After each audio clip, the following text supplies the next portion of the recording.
دیگه این بازارش هست پیش موتل ما.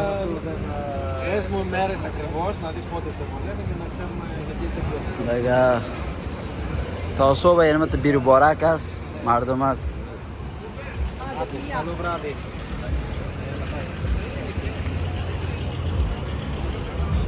پلیس هم هست اینجا به حفاظت مردم. دیگه یک جای کس که یگان دفعه ما میایم تا صبح اینجا مردم دیگه یعنی مثل بیرو بارک است و مستی است. دیگه مستی یک جای خوبه، یک هوای هم هست، یک هوای هست که پرسان نکن. یعنی اینجا مردم تا صبح یعنی اینجا هست. دیگه اینی کس قصر که رفته بوده میره به نام اکروپولیس میگن.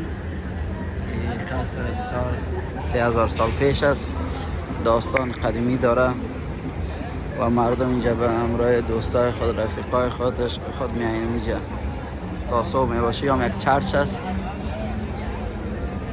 دیگه، یا موتلاست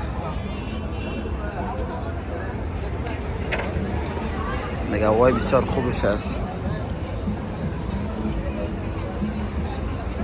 اگه طرف های دیگر که اینجا بیایی بسیار بیربارک میباشه، مردم چکر میایه و سایر ساتری خدا میکنه.